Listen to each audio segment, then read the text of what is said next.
Welcome back, gentle listeners, to another interview special.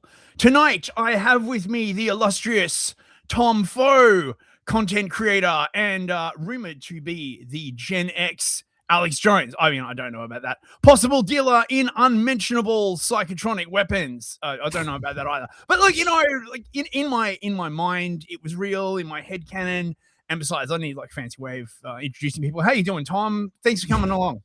I'm doing good, Fist. Thank you for inviting me on, man. I'm really excited about having this conversation. I cannot confirm the arms dealer narrative, however. It's not I gotta plead the fifth. Yeah, right. Hush, hush. Right, we'll keep that. We'll keep that strong. By the way, your next shipment of obviously highly illegal psychotronic weaponry is on its way. Yeah. Oh, yeah. Wait, are we live? I wasn't supposed to say that. Yeah, I was always talk about the trafficking. It's like, hey, we got a box of kids coming in tonight. Tonight. Yeah. I wait for my small Indian boy to be delivered. I've got chores around the house that he's doing. Mark Levin be like, where's my Indian boy? Oh man, it's very antiseptic to not have a small Indian boy up.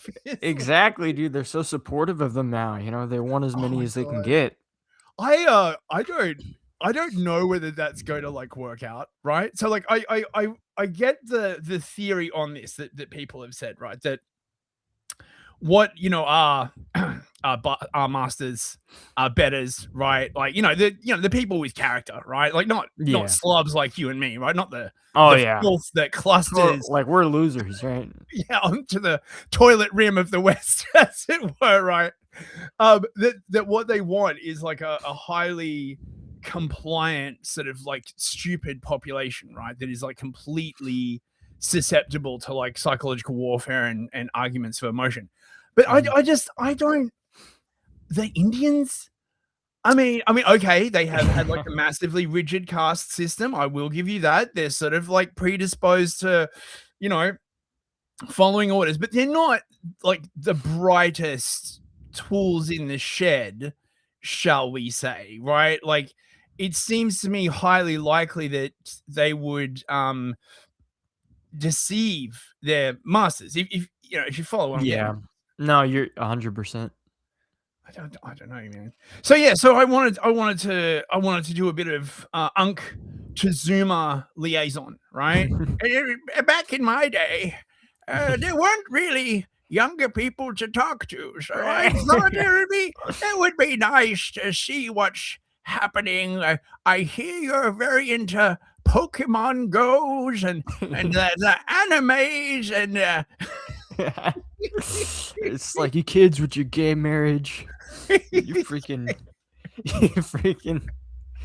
talkies. They are trying to make fucking heterosexuality like functionally illegal, so I'm not fucking surprised, man. It's the like, wanting seed in reality. Oh, you've read The Wanting Seed? Holy shit, dude, I have. That's a good book. You are a man of culture. That's one of my favorite like dystopian books, and I feel like it's really underrated. Oh, I know. So for listeners who don't know, he's talking about The Wanting Seed by Andrew Burgess, which is Anthony Burgess, who's the guy who wrote Clockwork Orange. Amazing book, right? It's basically like the government sort of makes heterosexuality illegal. And I really should read it again because I don't know, man. Like, the way he describes the ruling class, if I've got this right, is that they're all effeminate gays, like, but basically Nazis as well, Yeah, and it's kind of weird because you know how when people bring up like 1984 or like Brave New World or whatever, they'll say, yeah, this is the future we're heading for. And they never talk about the wanting seed. And it's like, well, the gay ruling class is like basically what we have like everywhere. Yeah. I mean, it's a little bit of like, I guess, every book technically, but it's a good book. People should definitely read it. Well, the thing I think that a lot of the normies sort of like miss is that one of the reasons why the ruling class is so gay is because they operate these sort of informal sexual networks, essentially, right? And back in the good old days, this would have been regarded as highly degenerate and perverse. But of course, since, Christianity has been proved to like not really exist, and who needs God, right? Like, we've got antibiotics, right? You can do all the butt sexing you want. It's right, like it's, I don't know, it's weird. Like the UK government is gay. Like, oh, they're so no, like for real, like they are so gay. They're just the guy is probably going to be the next prime minister. I don't know, like Wes Streeting. He's gay. He's a butch gay man. I'm not looking forward to it, mate. I'm telling you. Yeah, I don't know what's going on. I feel like because I don't usually keep up with the stuff over there. I'll watch like Academic Agent, Locust Eaters sometimes when they talk about it. But it always seems like every time I look into the politics over there, there's always like a new person or a new party or something new. And it's always crazy. I'm like, dude, how do I keep up with that? Oh, you can't. So one of the things that's kind of like tragic actually about the UK generally is that like migrant violence is now like so pervasive that everyone is basically tuned out, right? And unless something really egregious happens, like Southport or that that dude who got like stabbed running away from like a Sikh, right? He then got arrested while fucking bleeding out because the Sikh accused him of like doing a racism. Like everybody's talking about it. So this kid, he's on his way home from like the pub. The Sikhs wandering around with a knife because under like religious exemption, they're allowed to carry knives, right? I mean, the native population are allowed to carry knives, but this Sikh guy is, okay? Stabs him like a bunch of times, like in the back, apparently, right? He's trying to like get away. And then he calls the cops and says, "Oh, I just been done a racism." What? Cops roll up.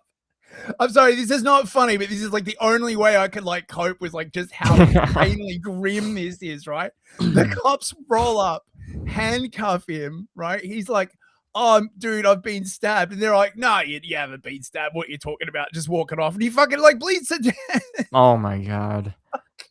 That's crazy. Isn't the whole point with Sikhs? Every time I talk to somebody about Sikhs, they're always like, they're so passive and they're so kind and nice. Because they wear those hats, right? They have the hats. Yeah, the turbans. I mean, look, I've generally had relatively good interactions with the Sikhs. I mean, they are mean drunks. I will give them that. At least the ones that I've met. It's where it all comes out. Yeah, once they get drinking, they fuck it. But then, right?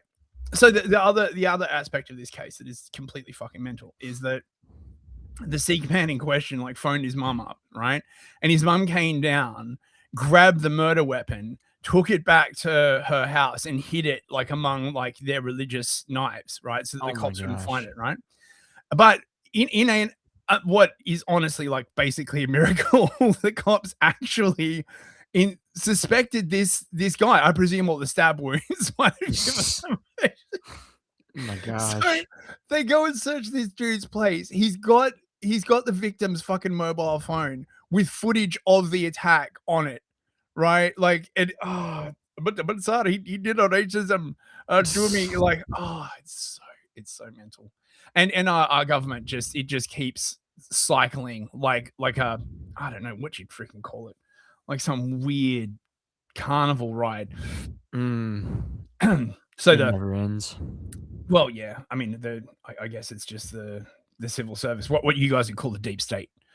Is just eternal, and they just keep shuffling people in and out, and every single time someone new comes in, they're like, "Oh well, maybe this time the ruling class will slightly lighten their load upon our poor aching backs." And they're like, "I know what you guys want, more taxes." Yeah, it's fucking insane, man. It's gotten to the point where, like, check this shit out. The government's just said this thing where they're gonna reduce. So VAT in England is like 20%.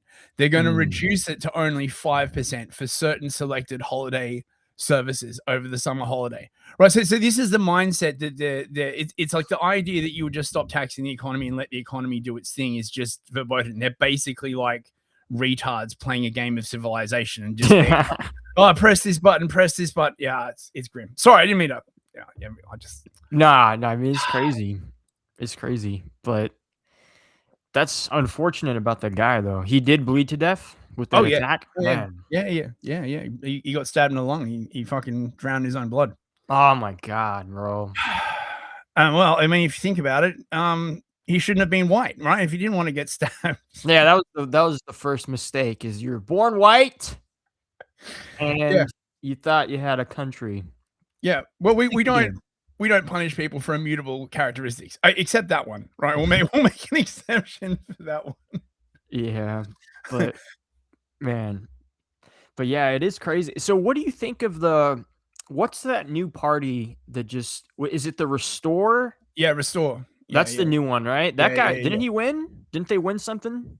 So okay, so there's to the outside observer, right, it might be a bit confusing. There's reform, which is like Nigel Farage's thing, which is basically it's the deep state again, like really, right? It's like the Tories. They've gone like slightly right, but Nigel Farage is almost certainly going to like nope out, leaving this guy Azir Youssef, who is a brown Pakistani Muslim in charge of the party. Don't get me wrong.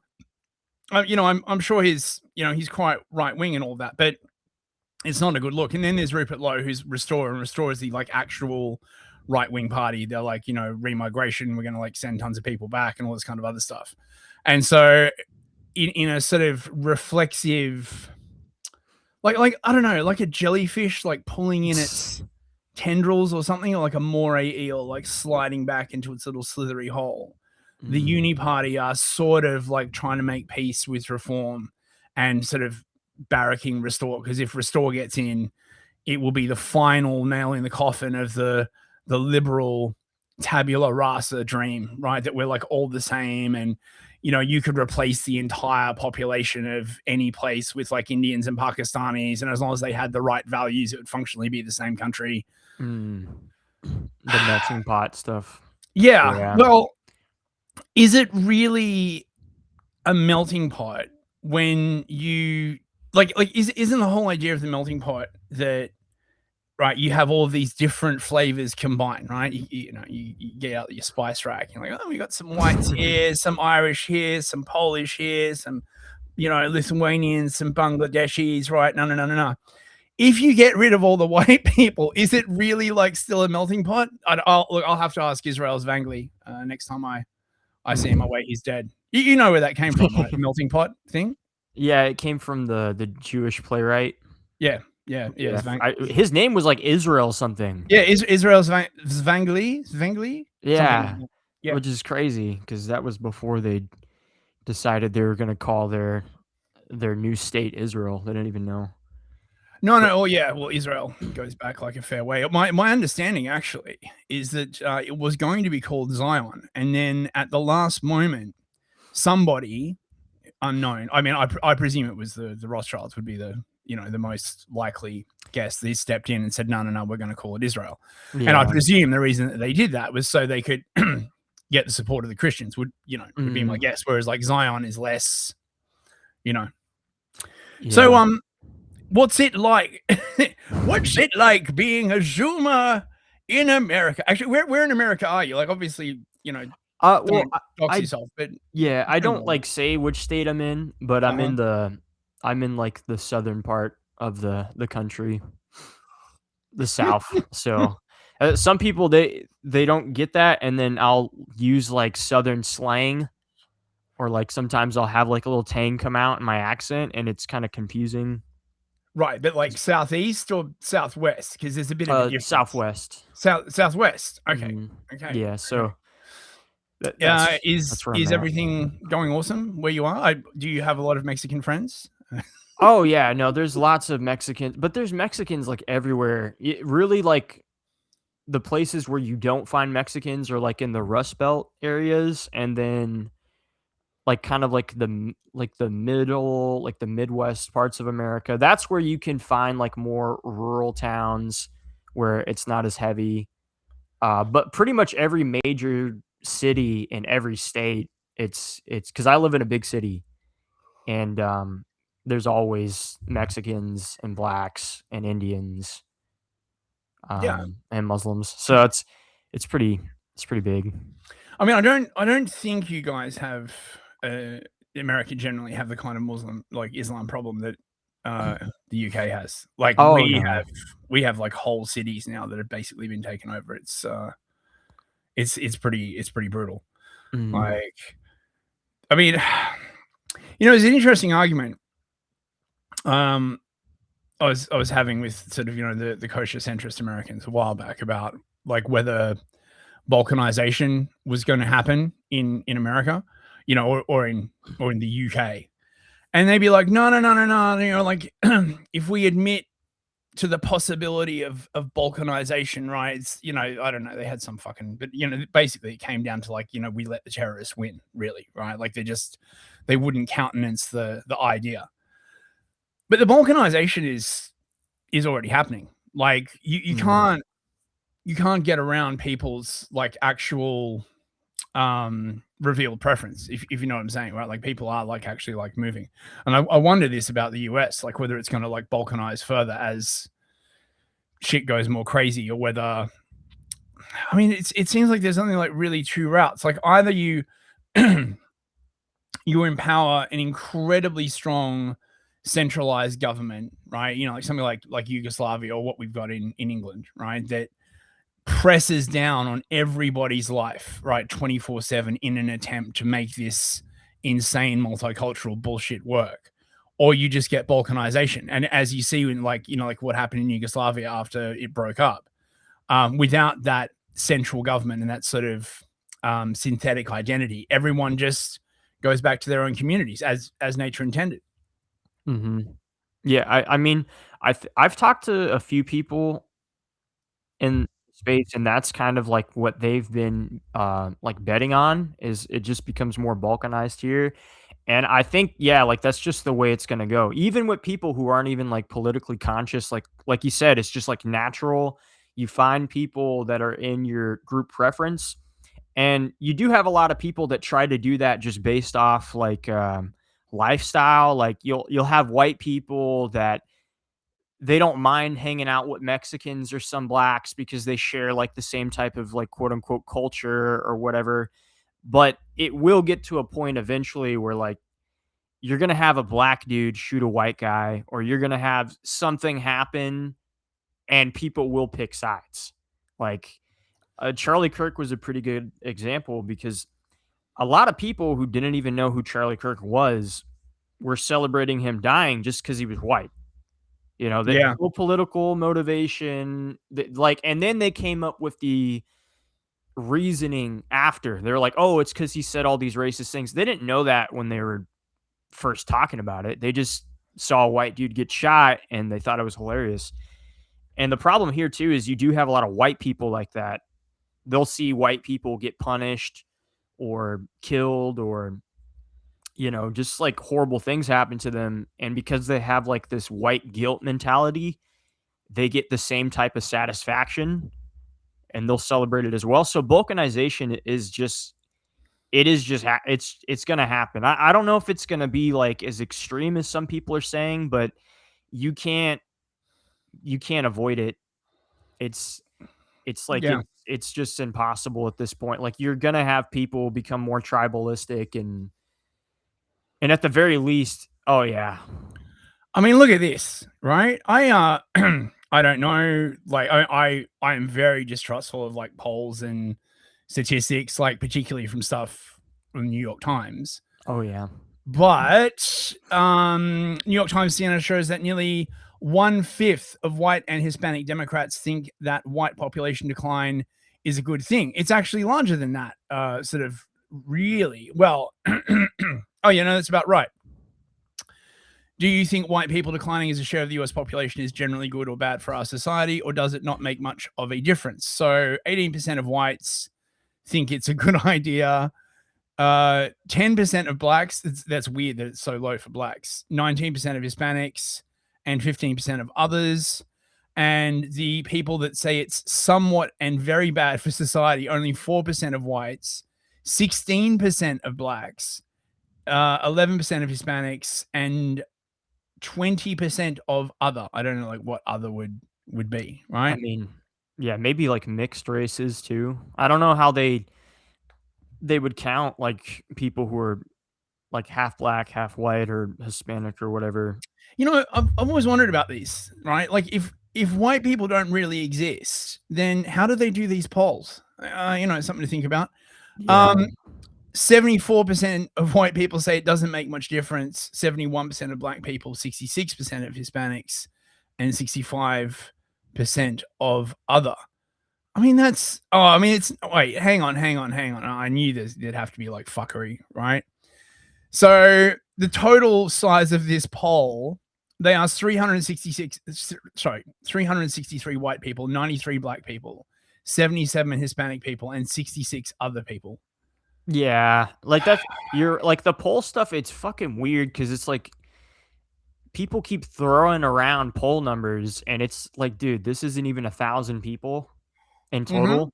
It's Mhm. like, bro, that's not like a good indicator of anything. I wouldn't say white people would like like the 19%, if you had a larger pool, it would definitely be a lot lower for sure. And I don't know where they're asking them to. Like, because if you ask white people in like, let's say like Florida compared to like Portland or Oregon, like Yeah. like Yeah. from those places, like you're gonna get two completely different Yeah, well, answers. I mean, with the sample size that small, right? I mean, like, how many Mhm. right wingers are answering polls from the New York Times? Yeah, You know, exactly. hello, Chud Groiper 55. This is the New York Times. We'd like you to fill out a survey. Yeah, white supremacist 27. How do you feel about this? It's like, I don't know. Let me take Will 20 minutes to respond. Will Stancil Grape Enjoyer 6565. Yeah, I don't know. I think that number, yeah, I don't think that's a good poll to be honest, because like even like MAGA and stuff, the like one of the biggest things they ran on was immigration and like deportations during the election cycle. I feel like a majority of white people are kind of becoming more aware in the West in general, not even just in America, that like this isn't a good thing. Yeah. And Yeah. I mean, you do have blacks, you do have Mexicans, you do have other people that kind of think that way as well because, you know, blacks don't really like Indians. They don't really get along with other races. Mexicans are super racist to blacks. Um, so even though they're kind of been, I guess, socially engineered to hate white people and they're not supposed to like white people, I feel like a lot of them would rather live with more white people than anything else. Yeah, well, I mean, what? Who wouldn't want to live in a functioning society? You mean? I Exactly. mean, this is always like struck me as one of the weird things about this multicultural sort of anti-white bullshit is that when I mean you see this in the UK like a lot, right? When client groups fight, it's just sort of glossed over. Like there was a massive machete brawl not far from my place, like Damn. a while back. I think it was about 6 months back or something like that, right? Because the Ethiopians were having a civil war. It was like the Tigray versus the some other group I can't remember, right? And so a whole bunch of them like had this huge machete brawl.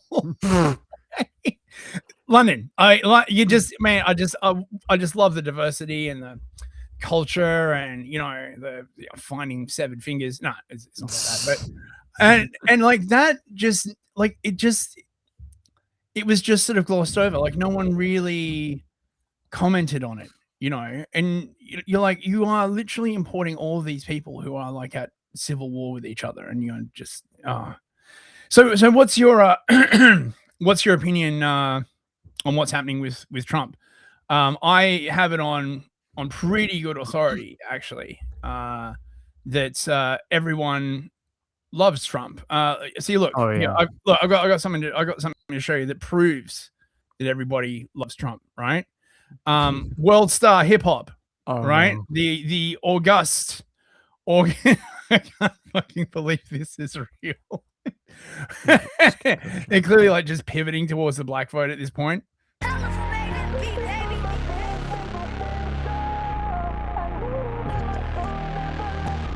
Trump, Trump, Trump, Trump, Trump, Trump, Trump, Trump. Everywhere I go, they love Donald Trump. Trump, Trump, Trump, Trump, Trump, Trump, Trump. Everywhere I go, they love Donald Trump. Down in Mexico, they love Donald Trump.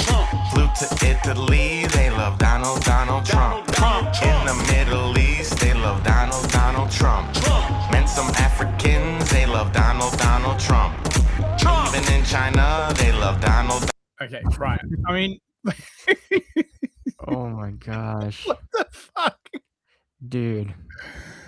It's like they got like a 9-year-old to write it or something, right? Like you like Trump. I I don't know about people in the Middle East being so fond of Trump, honestly, right? Which ones? He's got a 99% approval rating in Israel, so. Oh my god, when he came out and he's like, Maybe I've got a 99% approval rating in Israel. I should run to be the Israeli prime minister. First thought that went through my head is, well, why fucking don't you then? Yeah, go over there. I don't know. It's weird. It's like, it's just so confusing. It's obvious that I think one thing people need to kind of realize with Trump right now is he is super old, and Yeah. he's just not like at the steering wheel, and he probably hasn't been even like since he won re-election in 24, because the people that are running his campaign, the people that are making decisions, like they came out and it's like they're like, yeah, we'll make decisions for him because we know what he would do in this situation. It's like he's not running the show, really. I think he listens to anybody that sucks him off, and he's just really good with beefing with people. Yeah. And so it just seems like that's why he's still in control, but I don't know. I do not buy that he's making nearly as much decisions as people give him credit for. I want to see something crazy. So someone Incel Right sent me this, right? This is the first Republican primary debate from 2016, right? Like, well, 2015, actually, right? August 6th. Just look at the difference in the way like Trump speaks, right? I know it's been 10 years, okay, right? And like, you know, doing this shit is like stressful, but man, he has changed. Like, check this out. Mr. Trump, to be clear, you're standing on a Republican primary debate. I fully understand. The place where the RNC will give the nominee the nod. I fully understand. And that experts say an independent run would almost certainly hand the race over to Democrats and likely another Clinton. You can't say tonight that you can make that pledge. I cannot say. I have to respect the person that, if it's not me, the person that wins. If I do win, and I'm leading by quite a bit, that's what I want to do. I can totally make that pledge. If I'm the nominee, I will pledge I will not run as an independent. But and I am discussing it with everybody. But I'm talking about a lot of leverage. We want to win, and we will win. But I want to win as the Republican. I want to run as the Republican nominee. So I remember what I mean. Yeah. Like the change is remarkable. Like, you know, I mean, there have been rumors that something might have happened to him medically, or I mean, man, I don't know, but he has definitely changed. It's weird. I mean, I've been having this ongoing conversation, been doing these interviews with Incel Right. He's of the opinion that all of this is sort of, basically like, planned.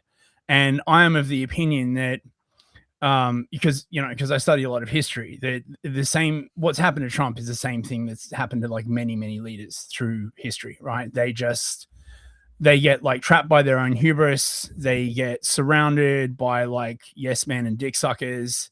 And before you know it, they're completely cut off from reality. I mean, this is a weird thing about Trump, right? Like, arguably, Tucker Carlson and Charlie Kirk were like two people that would have actually kept him sort of grounded with, the man on the street, as it were, right? And they're both gone now, right? Like and now he's got like Laura Loomer like whispering in his ear like a freaky worm tongue.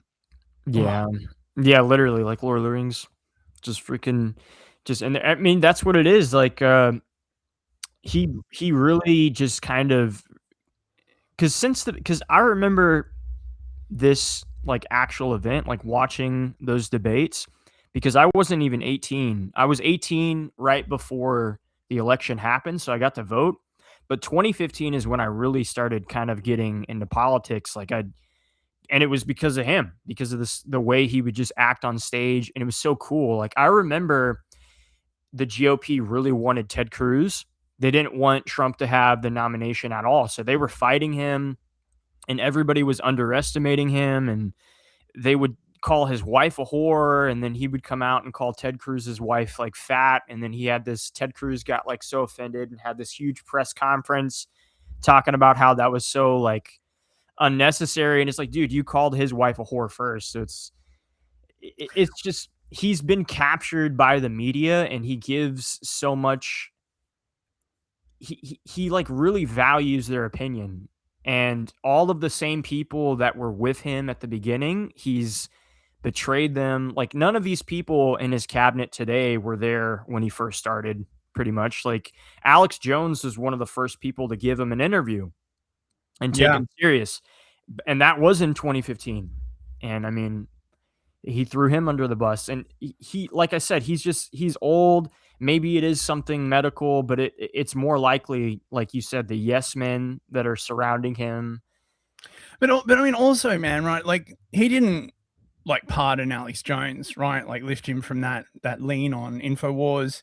He didn't pardon any of the Jan 6s, right? He pardoned a bunch of like mainly mooish scammers, and I mean, He's fixing to do that for himself too, because of all the insider trading. And then all the stuff he did with the crypto. That's crazy to me, dude, because I did vote for him in 24 because I kind of got roped back in. I chose not to listen to the people who were talking about, him supporting Iran and him like doing all this stuff with legal immigration. And I just tuned that out because I got swept up in it again, which is my own fault. But a lot of people did that. yeah. It's just like it's just so like crazy to me how this dude just does not feel connected at all to reality. Like, have you seen where he'll be on his plane talking to reporters and he'll make the same joke he's made like 1,000 times, and he has people around him like laughing, like visibly laughing, and it's like, dude, it's not even funny. And then with the crypto stuff, Yeah. I don't understand how nobody talks about that, because that was like 100% a scam. And that was him. It was him and his family. Yeah. There wasn't Mark Levin. There wasn't Ben Shapiro. That was them. And he's going to pardon himself and all of his people. And it's going to be the shit Biden did. It hasn't completely crashed. I mean, wait, hang on. Why is he giving it to me in pounds? Come on. No one cares about the pound value of Trump coin, right? Okay, so it's about at like $2, and its high was 75, 74, right? Like $75 back in January 20. So it hasn't gone to like 0.01 cents, but damn, that's an insane fall off. Yeah, it's crazy. And it's funny because everybody was kind of getting on that because they were like, oh, he needs it because we need to support him. And it's like, well, he's still got like $100 million from the Adelsons and like all this, like, I don't know. It's a complete reverse of the 2016 campaign, because in 2016, it was very organic. Were there a lot of donors behind him that aren't good people? It's like, sure, but he was up against the system. Like the GOP did not want him. The media did not want him. Everybody just kind of underestimated him, and his strategy did work. It's just once he got in, because of like Jared Kushner and some of the people that were close to him, they just kept pushing him in this direction. And well, I mean, this raises a really interesting question, right? So there's a common thing. I don't know whether it's got like a name in political science, but this idea that right? The king is still honorable, right? He's just surrounded by bad advisors. But at this point, I don't even really know if that's true, right? Like, Yeah. you know, the way he fucking went into like war with Iran, like despite all of the problems that it's caused for like everyone. I mean, I don't know. They say they've got a peace treaty on the table, right? And oil's like fallen like $15 in a day or something like that. But we've seen this before, right? Like we have seen this sort of mass market manipulation many times before. It is weird to just have a ruler just sort of shamelessly manipulating the market in this way, right? I mean, they used to at least be a bit cute about it, right? They used to sort of at least be like, you know, we'll do it at arm's length. We'll get the Fed to do the thing. No, now they just, they call up Axios and they're like, we have a peace deal on the table. Oil falls like, $15. Everyone makes a shitload of money. Turns out the peace deal is all fucking bullshit. Oil like rockets up another $10. Everyone makes a shitload of money. I mean, if you're on the inside, obviously everyone else gets fucking fleeced. Mhm. I don't know, man. I think there's another thing as well, right? Is that if you promise the people relief from the things that they hate, and then you fail to deliver on that, it really damages things. Like I can't figure out whether it was, because all the sort of political science types, like all the university libtard fucks, are like, oh, the reason why trust in government is down is because of populism and Trump. It's like, no, one fucking isn't, right? There's like, the reason why trust in government is down is because of crap like COVID. No one even went to jail for any of that. Fauci, just the last of his charges just got like done by statute of limitations, so he's not even going to be charged with anything. Yeah, and as soon as he got pardoned, it was like pretty. It's like, yeah, he's just nothing's gonna happen to him at all. And I mean, yeah, like I don't think because, like you said, the excuse that people kept making, where it's the people he's surrounding himself with. I do think they did play a part in this, but like, you can't keep making excuses for Trump with his advisors or the people he surrounds himself, because one of the whole points of being a leader is you are supposed to be the one who picks your advisors. You are supposed to be the one, like, yeah, you're not supposed to be an expert on everything, but the people you surround yourself with, you are responsible for that at least. And you can't keep making the excuse that it's everybody else's fault. I think Trump is just not a good ruler. He's good at selling you on stuff. He was good at campaigning, but he's just not a good president in the sense that he can keep actual promises. And with the Iran war, like, that's the total opposite of what people wanted. His entire base. And but it's are you giving him like, $500 million or whatever it was that Adelson gave him? no. Right. Well, shut your mouth. Right. Right. What are you, right? Like maybe like, when you get a little older, you too can make $500 million, and then you can give it to a presidential candidate, and then you can have your grievances addressed. Yeah. It's called democracy. Democracy. Yeah, nah. It's just so, like, it's so weird. Like, it's such a weird thing. I feel like most people, when it comes to Trump, that like still support him, like, I don't even know. I just see like all these people, they're just moving the goalpost more and more when it comes to all this. Like, there's that video of John Doyle where he's talking about how, yeah, like if we went to war in the Middle East, and if we were doing all this, I would totally admit I'm wrong. And then we start all the stuff from last year, and he's like, no, this is why it's good for us. And how is it? I just, it's not. It's yeah, it's like there's literally. I was following this quite closely when it kicked off. Okay, and because I was around for the Iraq War, right? One of the things that I remember is that they had a really long propaganda lead up for the Iraq war, right? Like they had the narrative like in place. They had it, they had it all smoothed out. They had the messaging like on point and stuff like that, right? Whereas this time they didn't even know like what the message was, right? Like, they well, why are we going to war with Iran? Oh, it's because of the missiles or the nuclear weapons or the oil, or because of the gays, or because they like killed a bunch of their like own people. Like, no, like they didn't even have their like, it was so like shoddy. Like, it made me wonder whether it was rushed. They just don't give a shit anymore, or the quality of people that they have doing psyops has significantly degraded, because of things like they're constantly purging anyone who won't sort of. I mean, this was supposed to be what the left did, right? Purging people for ideological reasons, but it turns out the Republican Party's literally doing exactly the same thing, except instead of purging people who don't support like trans or whatever, they're just purging people who don't support Israel. It's so weird. Yeah, it literally it's that. It's and that's why it's so crazy because like the thing with Trump is that he did get in.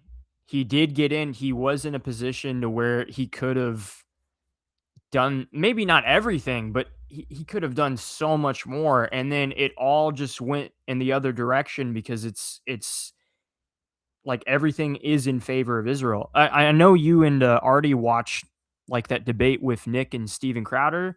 Yeah. And then it got to that point where, it was like, well, hey, could you just, go along with this and detach it from Israel? Like, is there a possible reason we could justify this without even talking about Israel? And Steven kept trying to like, make that a thing. And Nick's like, well, no, like if you actually look at the history of all this, we wouldn't be involved on any level if it wasn't for Israel. Like none of this would have been if not for them. And it doesn't benefit us in any way. And you have Trump coming out and talking about how like, well, I don't really care about the economy. I'm more worried about the nukes. He came out, I think this morning, and I guess one of his kids is about to get married, and he's like, I don't know if I can make it to the wedding because like I'm more worried with the nukes. I got stuff dealing with nukes. It's like, dude. Yeah, but they don't have nukes. Yeah, and I mean, even if this just annoys the shit out of me, man. Right? Like, okay, regardless of what you might think about Iran generally, right, or Islam, right?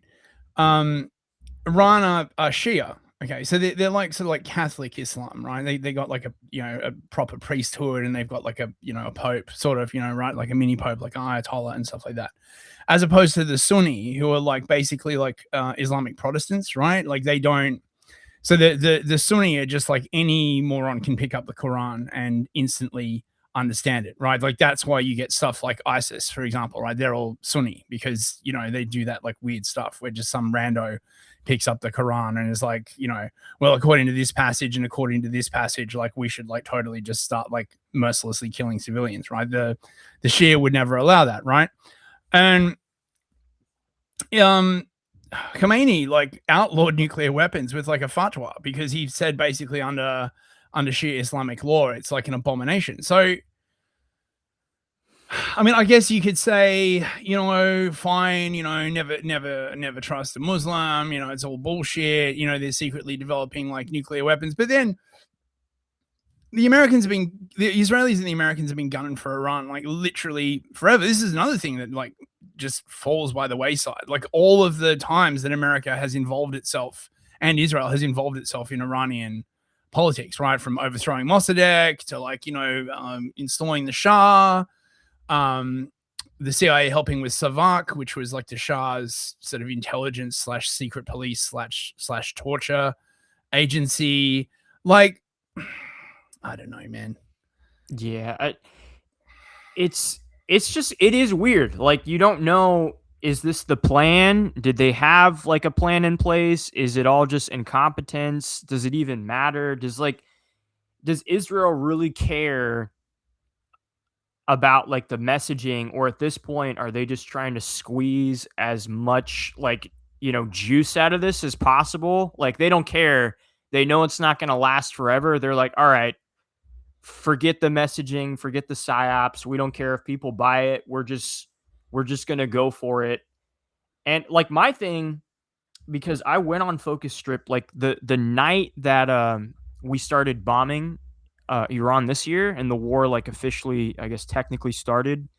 Mm-hmm. I went on his stream and we were just looking at all the stuff, and I was convinced, because I have the idea, like a lot of other people, that all right, if they're starting this, they're gonna cut the head off. They already have ground people over there. They already have insurgents. Like, they're gonna take over. It's gonna be regime change. They have all these plans in place, and so I was convinced, all right, it's over. But they didn't even have that. They had like literally nothing. It was just, we're gonna attack them and see what happens.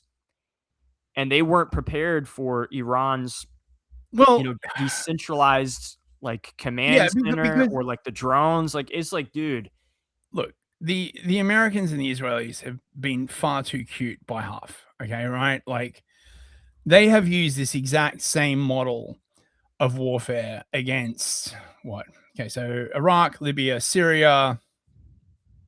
Who else? I know there's a couple I'm missing out. Okay, but at least Libya, Iraq, and Syria. Okay, exactly the same model, right? Arm insurgents, shock and awe, take out the leadership, right?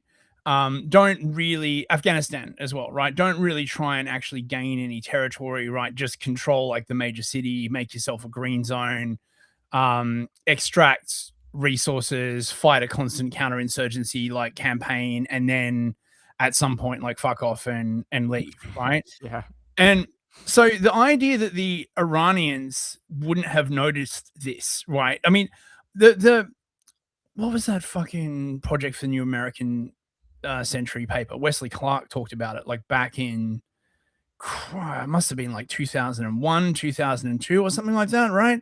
Wesley Clark comes out and says, oh yeah, I've seen this like memo and they're going to invade like 7 countries in the next like 20 years. And it was like, Iraq, Syria, Lebanon, yeah, Iran, definitely a few others, right? And so they've been preparing for this for a long time. It's not a secret either that they were being targeted or the tactics they were going to do it. Like, you would think they'd sort of mix it up, but then again, I guess in warfare, same as in politics, I guess, once you hit on a winning formula, there is just a tendency to like stick with it. You'd be like, well, it worked last time, right? Like, it'll work again this time.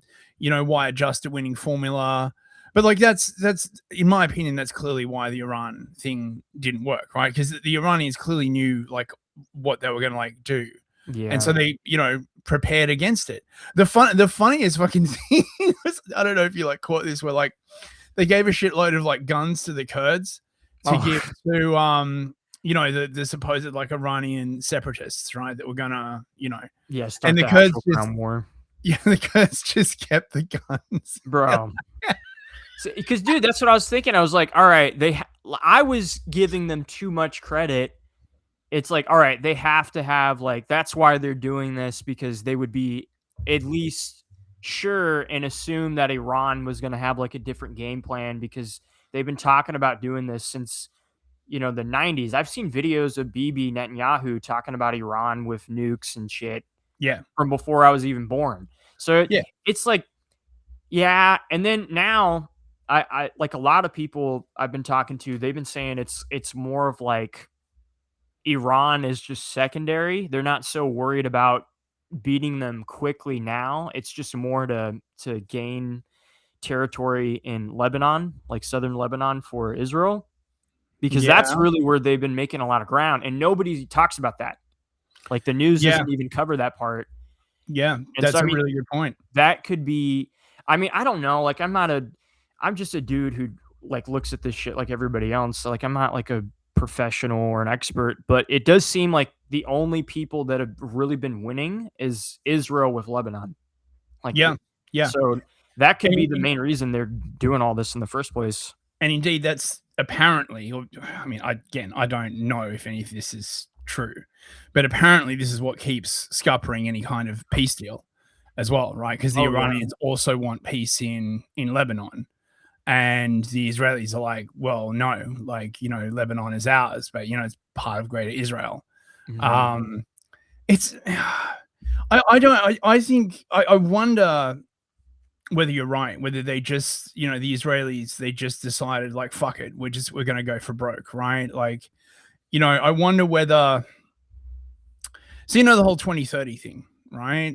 Everyone's like, you know, got the WEF, and everyone else has like a hard on for, you know, the fourth industrial revolution. You know, it's going to happen by 2030, and the UN climate bullshit, and all of it's like 2030. Then I discovered that apparently, according to, is it Chabad? I can't remember, but the Messiah supposedly is going to come back in 2040 because that's like a round date on the Hebrew calendar, and then Mm. that sort of activated my almonds, because one of the things about the 2030 thing that I really thought was that a lot of the goals that they were trying to accomplish, they were undermining them by like how fast they were moving. You know, like all the, you know, all the green energy stuff, all the digital ID stuff, like, you know, a bunch of this sort of like, you know, you will own nothing and be happy. And Mhm. because they move so fast on it, which is weird, you know, like, because usually those kind of people, they're so softly catchy monkey, you know, they're so, you know, boil the frog imperceptibly, okay? Mhm. But then COVID happened, right? And all of a sudden, right, it's like we must full steam ahead towards 2030, right? Like no one will get in our way.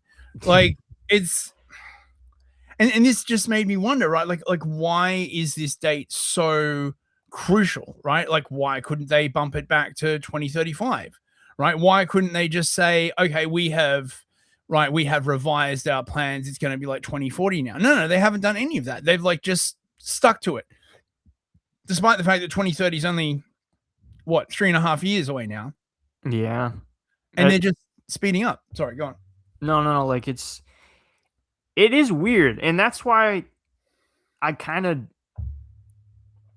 I'm not really like buying into the I don't want to say like the schizo side of this where people are like, "Oh yeah, these people have total utter control over everything." I feel like a lot of it did blow up in their face because the only way they can get like the masses to accept these things is they do have to slowly like push them. But I think with Gaza and with so many people seeing like the actual war and the destruction, and then with COVID, like the distrust of the government is just so high at this point. Maybe some of the people in Mossad and in Israel and in the government, they've kind of accepted that like it's impossible at this point. So they are just going for broke. They are just trying to accomplish as much as they can. And I don't know why the 2030 date is so important to them. But I mean, then you have people talking about how, well, it's because of the third temple and it's because they need to secure their like protection in the Middle East and they need to, and it's just like I don't know. I really do think it's just like so many different things, and a big part of it is that like America and the West in general has had a negative reaction to Israel because they're like one of the most hated countries in the world right now. Like Yeah, everybody hates them, everybody's against them, and then you have people saying, "Well, that's like their goal. They want us to hate them because that's the end times prophecy." And it's like, "Well, no, that's not even that either." I think they just jumped the shark. I think they attempted to do certain things and it really just blew up in their face and they're trying to kind of just do damage control and just gain as much as they can. I don't know. Like it's like you said, like if they really wanted to accomplish these things, why didn't they do it at a slower pace? Especially if they're supposed to have like a pulse on the nation and understand how people are thinking and how they'll react to it. And I mean, you see it with like the numbers. The only people that really support this shit are like boomers. So maybe yeah. that's why they're doing it because they know the boomers aren't going to be around in 10 years and they're not going to have nearly as much power. Because, like, what happened with Thomas Massey, like, you look at the numbers with all the people who are supporting him in that district, it's like all young people, like anybody under the age of 40 or 50. Yeah. They were supporting him. They don't like the Zionist stuff. They don't like Israel's, war quest. They don't like the fact that we basically have no sovereignty with all this. It could just be like an attempt to like, all right, we are only going to have a certain amount of power with the people because of this older generation. They're not going to be around that much longer. So maybe that's why they're just going so quickly. Yeah, I mean, it's definitely a possibility. That thing with Massey was crazy. I mean, I mean, now people are saying like the vote was rigged. I don't know. I mean, I don't know about any of that. It seems likely that what you're dealing with essentially, I guess, is like the remnants of the Goy beam, you know, to put it in, right? Like, you know, all the boomers just got Goy beamed so hard. Like it's amazing. Like, you know, I'm quite a fan of studying like, you know, psychological warfare and propaganda and stuff like that. And I have started to just sort of look at what sort of happened to the boomers sort of in awe, right? Because it's like the most comprehensive sort of total brainwashing thing I think I've ever seen, right? Like it rivals like anything out of like North Korea, right? Like it's you know, it's okay, it has a different focus, right? Don't get me wrong, but that sort of frame injection, right? That sort of frame hardening, right? Like that just inability to move outside that frame, to defend that frame with everything you have, despite the fact that it's clearly not in your own interest, is bloody fascinating, really. I mean, you know, you gotta respect the craft, I guess, if you know what I'm saying, right? Yeah, no, I mean, you're right, because it was on like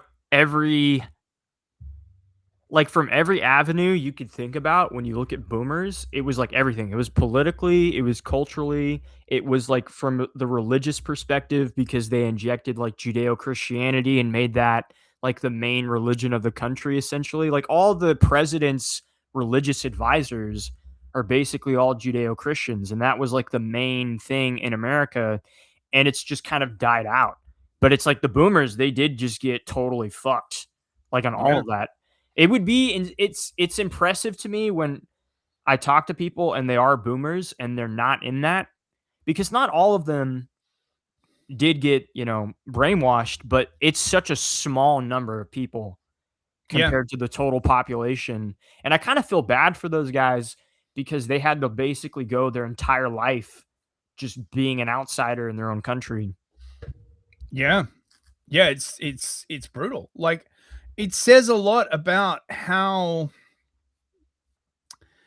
people actually, well, I mean, it's not even sort of forming opinions, right? Because it's about the frame, right? It's about which opinions are even considered, right? It's sort of like a pre-opinion sorting mechanism, if you think about it, right? Like so, and I, you know, you could say like the most devilish part of this was this insistence that, like, you know, you live in a free country, right? You can think whatever you want, right? Like we're not like the Russians, right? Like, you know, you're free, right? Like you can have whatever opinion you want. And then, but sort of inlaid in that is this sort of implicit sorting mechanism, right? Where certain opinions, they just won't get followed. They won't even be considered, right? So you have freedom within the frame. I mean, I don't know. I guess you probably make some deeper comment that all of humanity is like this, but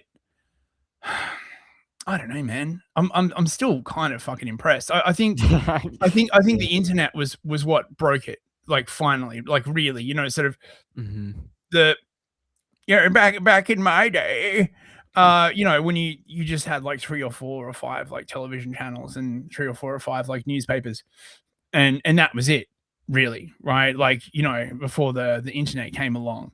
And then when the first internet came along, like, oh my God, it was like really, really funny because like the early internet was, I mean, it was amazing, really. Like, the only people on it were tech nerds and people in like weird universities and like dudes from the Pentagon and stuff like that. Like, no, it was so fucking weird, right? Like I was like on the early OG internet, like the dial-up shit. Okay. I mean, I was really fucking young, but still. And it was just weird academics, military industrial types, a whole bunch of like weirdo occultist people and tech nerds. And back then, if you heard something on the internet and you tried to like argue with someone, they just say, "Oh, until I see that printed in a book, Yeah. I'm not going to believe that." So Like, it's on the news. yeah, It's not real. it was so weird. It's like, until I see that printed in a book, it's like, books are just made up of movable type, you fucking pillock, right? Like, but yeah, but that's how they did it in the first the first OG thing. Oh, you don't believe stuff you hear on the internet. Now, of course, the internet has swallowed everything. So now they have to, I guess, do stuff like, oh, did you hear that on Twitter? Because obviously, you can't believe anything, literally anything you hear on Twitter now or some such bullshit. I don't know. Yeah, a lot of it is just kind of crazy and psyops. But I think you're right. Like the internet did play a big role. And I mean the reaction people have to like all this stuff kind of going on now, like the reason why people don't like Israel today is because of stuff like TikTok. Because TikTok, they had like their algorithm set up originally to where you could post something and you could be a new account and it would actually prioritize new accounts like videos to give them a chance at like getting views. And you would get that with like war footage and with people actually in Palestine and in Gaza, like filming this stuff.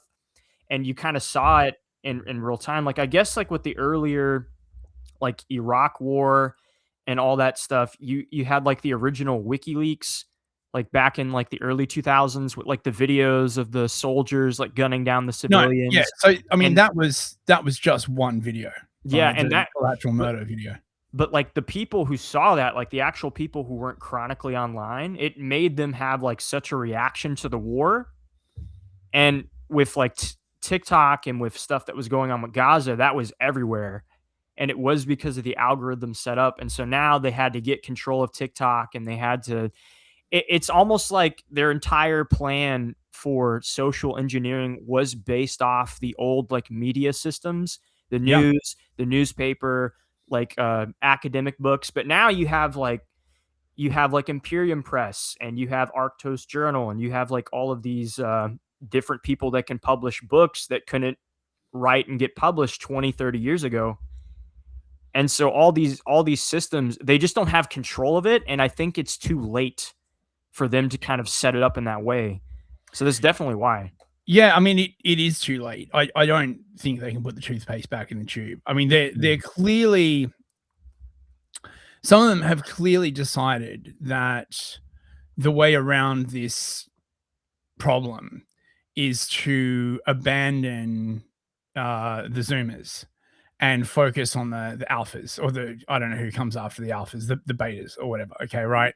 And be like, well, what we're going to do is we're going to like, propagandize like the school system even harder, right? We'll have more holy education. We'll have like more, we'll have VR interactive experiences of October 7th and all this kind of other stuff. But then if that's the case, right? If they're just writing off the Zoomers as like a lost generation, what do they do with them all? I mean, Yeah. what, send them all to Iran? I guess that's the plan, dude, is they're trying to do the boots on the ground, draft all of us. And you must be like, totally stoked at the possibility, to go and die for Israel, right? I mean, if you think about it, right, like as a white American, wouldn't that be like the highest fulfillment of your destiny?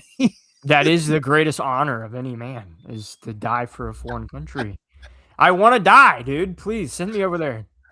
I want to go out and just get one shot by a drone made in like a tool shed. Now that is glory, right? Yeah. It's so weird, man, right? Like, when was the last time the US actually fought a war where they were actually getting invaded on one of their like borders? Like what, like the US Mexican war, or like has that has that ever even happened? Like, I mean, like, England's exactly the fucking same too, right? Like, they're just sending people, Australia too, right? They're just sending people halfway across the world to get fucking like, chewed up by fucking machine guns for freedom or democracy, or shut up and get in the boat, We need to bring liberty to the mountains with the goats. They need democracy, all right? They're trying to Yeah. take away your NASCAR. They're trying to the Joe Rogan skit from like 2006. He's like, "Yeah, we need to go over there. They want to take our NASCAR. Kill them." Fuck 'em. Well, mate, those poppy fields aren't going to liberate themselves. You know what I'm saying?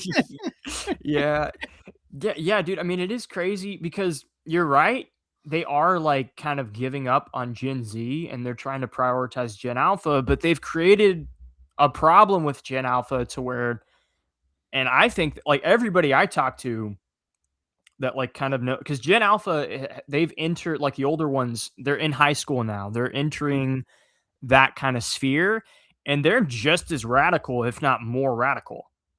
Like and they're also like more unstable because they have like there's so much more like intense social pressures for them because all the stuff that like millennials started dealing with that Gen Z got really fucked on when it came to like the school system or sexual dating dynamics or all these other things, Gen Alpha is getting like the absolute worst version of that. And now they're going to prioritize trying to brainwash them. And it's like, dude, it's not working. Like they're still posting the Nazi edits. They're still like they're all that same shit is still, So they've banned social media for like under 16s in Australia, right? Oh yeah, that's right. So I saw this thing on Twitter today that was fucking hilarious, right? Again, sort of like dark humor, right?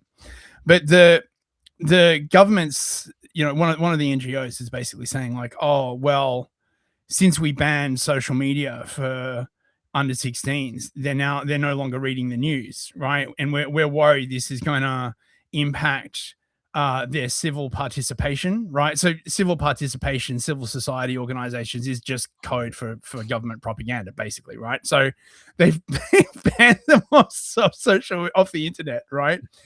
And now they're not getting like all the Agatha edits, okay? But they're also not getting any government propaganda.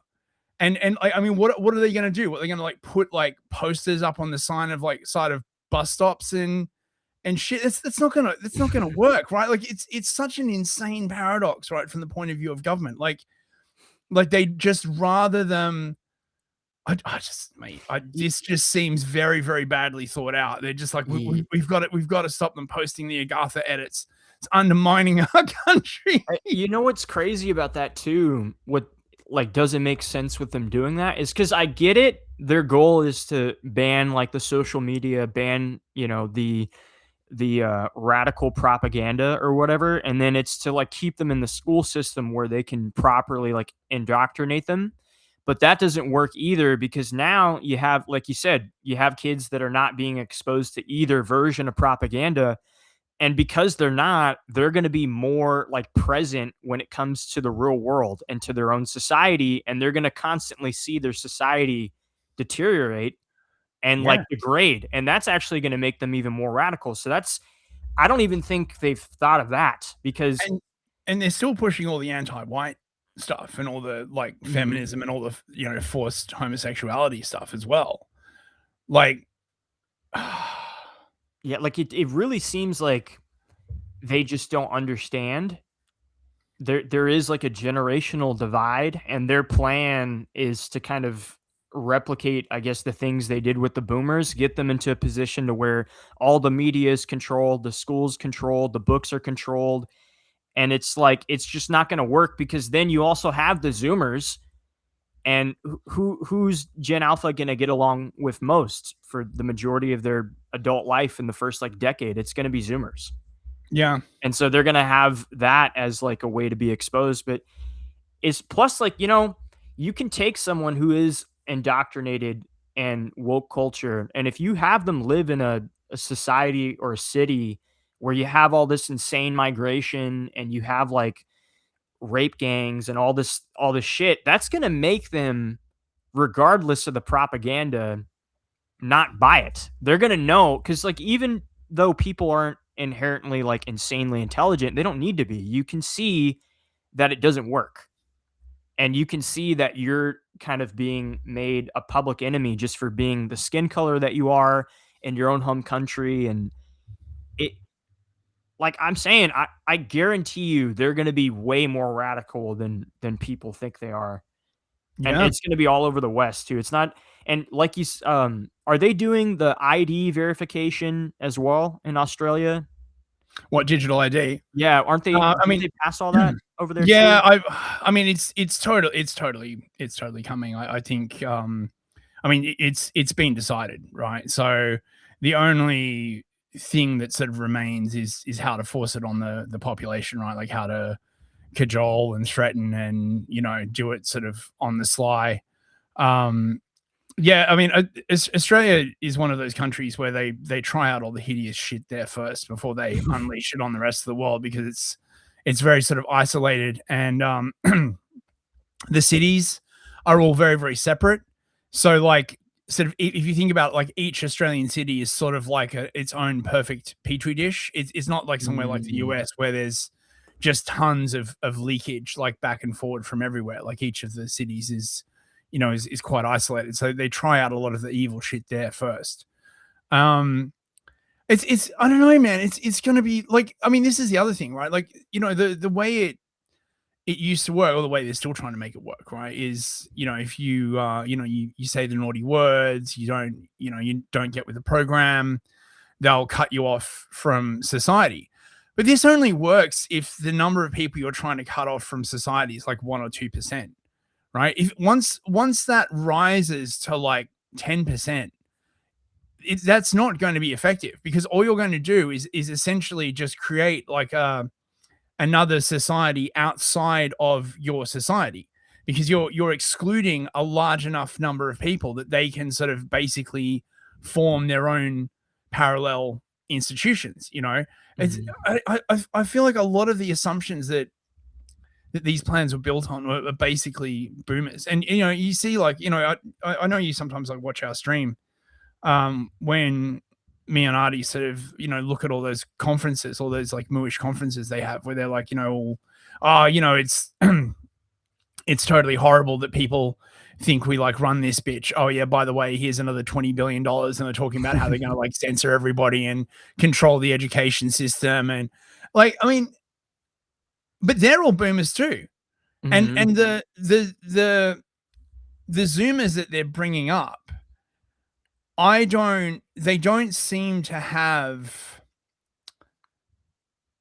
like the real, I don't know, man. They don't seem to have it, right? They don't I haven't looked at any of these people and been really impressed by their intellect, even if I profoundly disagree with their position. Do you know what I mean, right? I haven't Mhm. looked at one of these people, right? Like the new ones, and been like, wow, like that's a, you know, a really sharp knife, like fresh out of the drawer, kind of, you know, he's going to be a, you know what I'm saying? It's also, and I think it's because the way it works, the assumptions that it runs on, um, is not really about reality. Like reality has essentially just sort of been discarded as this sort of unnecessary, like secondary consideration. You know, like, you know, I guess you could say, like, you know, this is part of like modernity or post modernity or whatever. But the facts on the ground just keep intruding through, and it seems like just this assumption that, well, the facts on the ground don't matter, right? What matters is what people say about it. Like the problem is not the problem. The problem is that people are talking about the problem, if you know what I mean. Mhm. Yeah, like reality is only whatever we decide it to be. It's like reality is whatever our narrative is, and it Yeah. can and you can shape it no matter what. And it's like that's just not how people work. And I mean, the only big thing I can see, because I'm not gonna sit here and say that Gen Z is like the most exceptional generation, like we're all geniuses and we're better. Like that's not the case at all. Like a lot of Gen Z, to be quite honest, they are kind of just checked out. Like it's not so much that they're going to be willing to fight against the system. A lot of them really are just like they're out to lunch, dude. Like they don't care. they're just trying to get by because it's hard to survive depending on where they're at.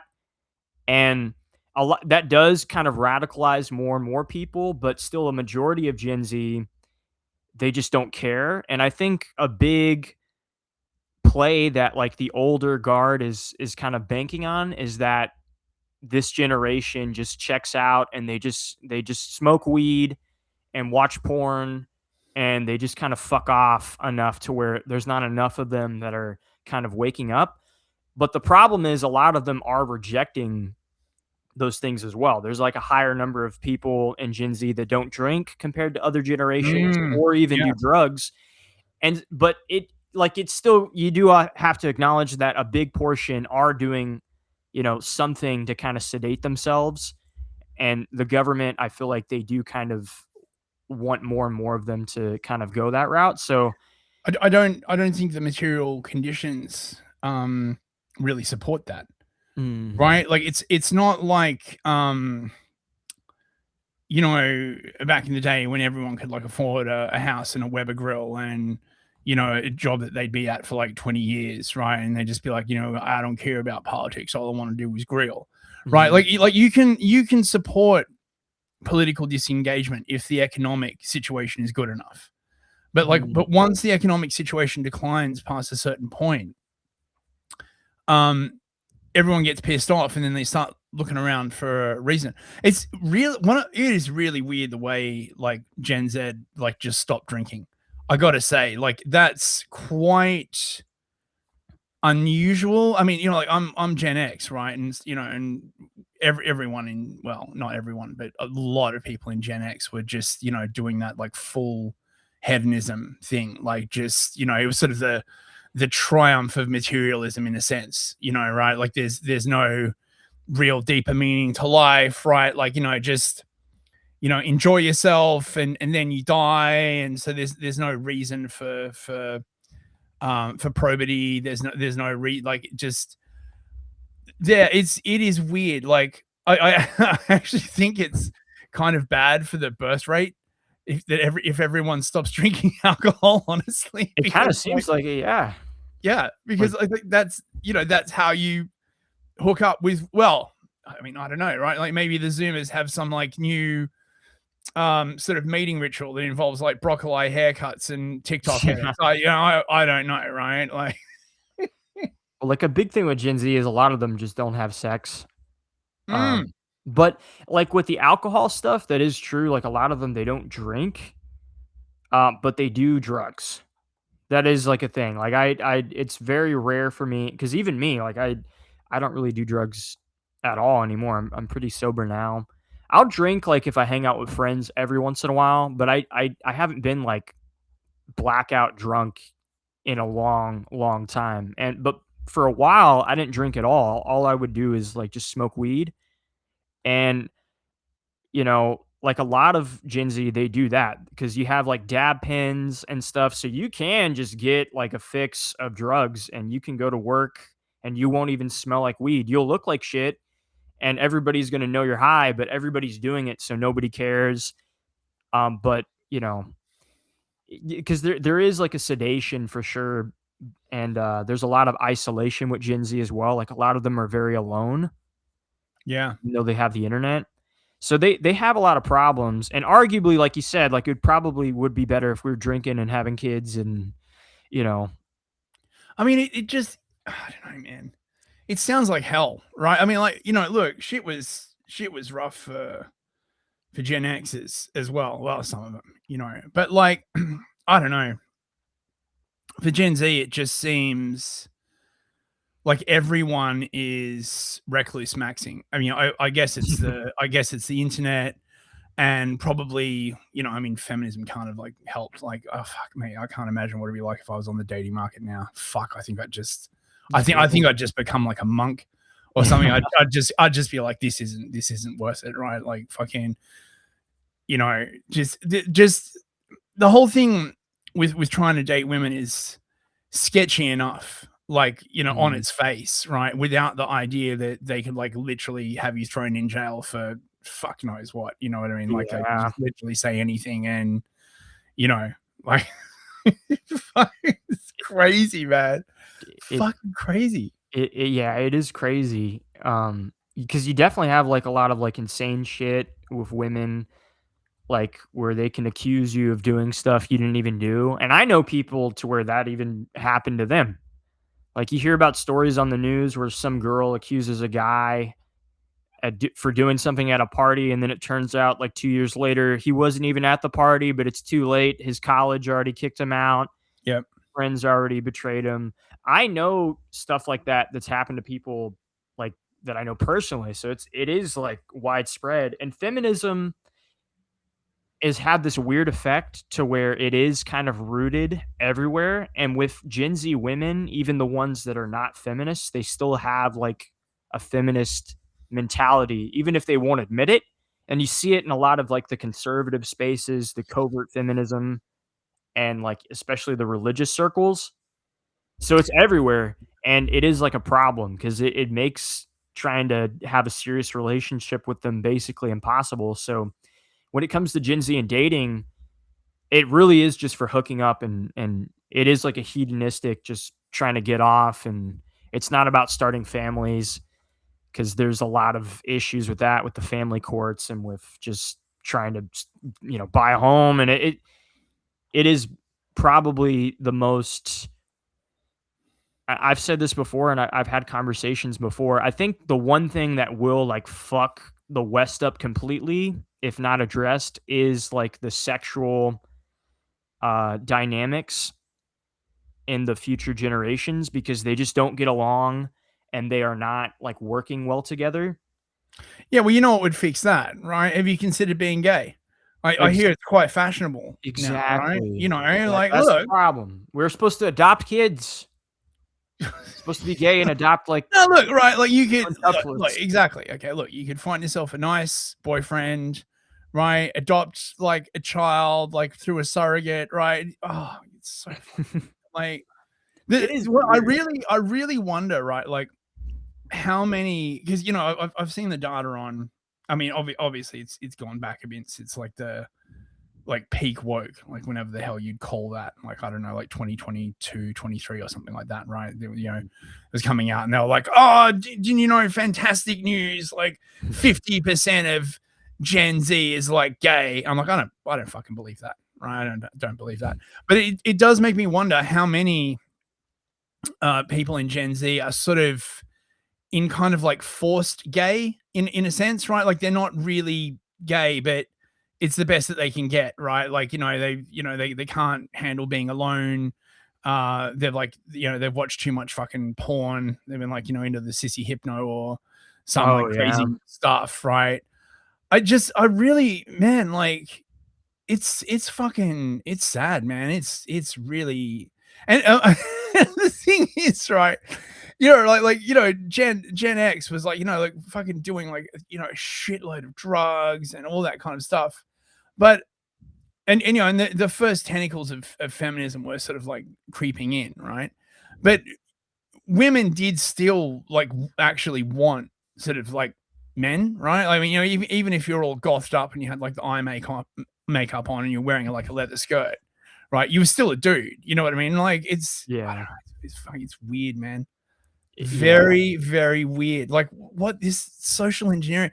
I think that the social engineers basically had a massive rush of blood to the head, if that makes sense, right? And they're like, we can do anything, like, like we will take the clay of humanity and mold it into whatever shape we choose.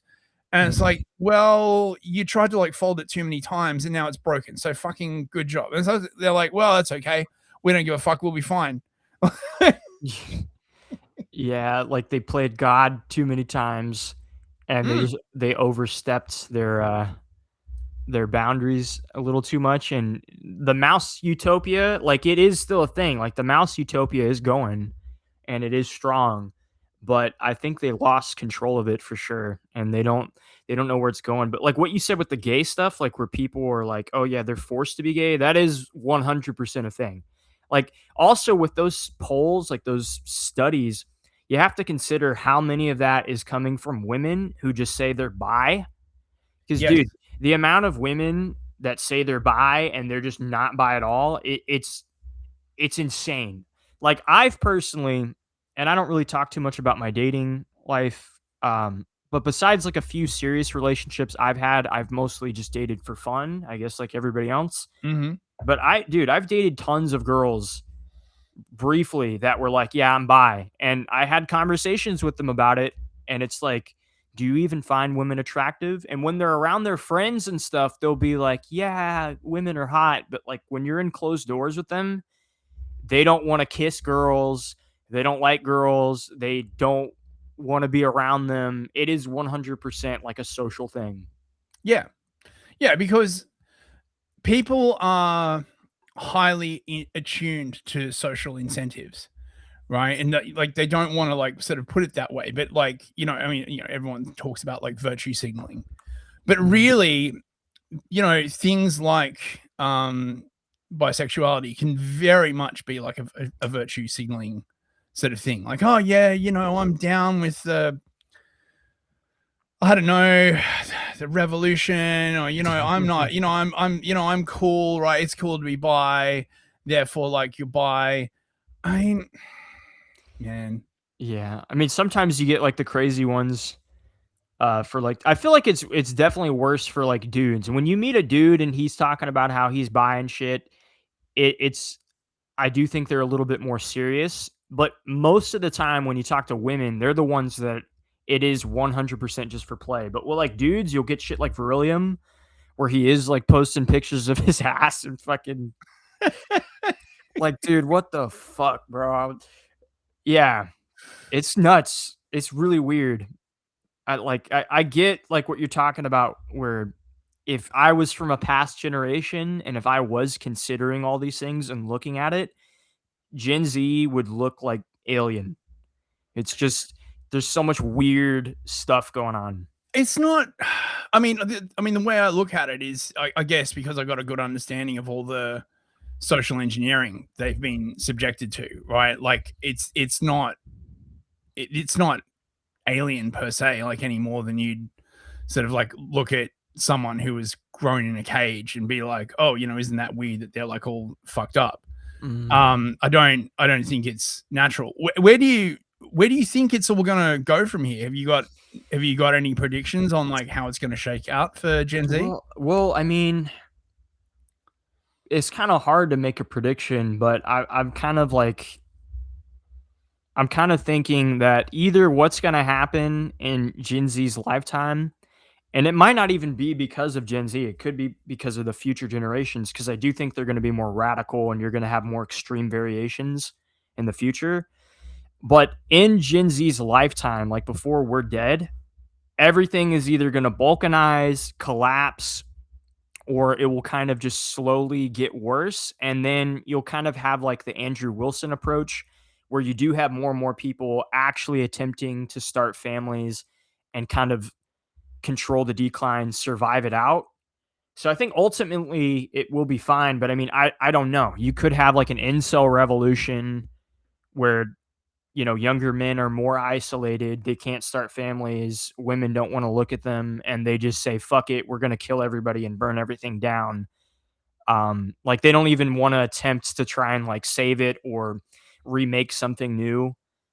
It's very like weird. And I don't know like which way it's going to go. I would like to think that more and more people are going to kind of follow the path of like waking up, kind of getting more in touch with God and leaving like all of these just like hedonistic pleasures behind and just kind of recognizing that, hey, maybe I shouldn't smoke weed every day. Maybe I shouldn't do these things every day. Maybe I shouldn't participate in these things because it really doesn't do anything for me. Ultimately, like it just leaves me feeling empty and alone, and it makes me want to kill myself. And I do kind of see a trend where more and more, especially young men, and if men of a society are kind of going in a certain direction, women will follow. Oh yeah. Like they will kind of go that way. And that's why you see like a lot of young women becoming more radical with politics and with who they don't care if you're not a feminist. They don't care if you say something offensive. because that's kind of like where the trend's going. So I'm a little bit more hopeful, and I think that that's the way it's going to go. I think young men that are capable and are willing to put down drugs and not participate in all the fucked up shit, I think those are going to be the people that inherit the power, and they're going to become the leaders, and hopefully they're able to just kind of stay the course and not like fall back into it. But I mean, I don't know, like you have psyops every day. You have like people who aren't technically psyoped, but they're so like schizo towards everything that they kind of like hurt themselves, Yeah. you know? And that's like definitely something I've seen. So I don't know. I think but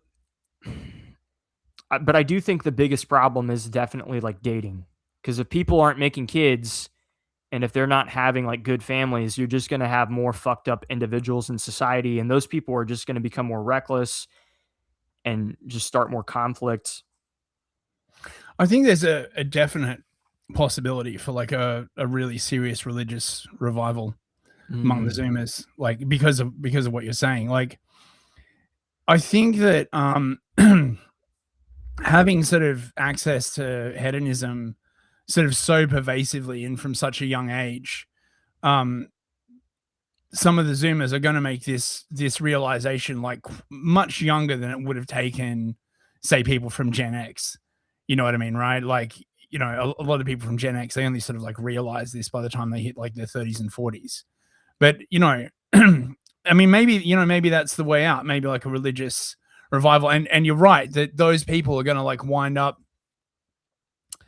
actually sort of like being in political control. Well, I don't know. I mean, you know, I guess it depends how easily the powers that be can keep them locked out of political power. But surely it's not long-term viable to call yourself a democracy and at the same time lock like 90% of people out of power. I don't know. You know what I'm saying, right? Like it's, you know, it's just gonna completely break.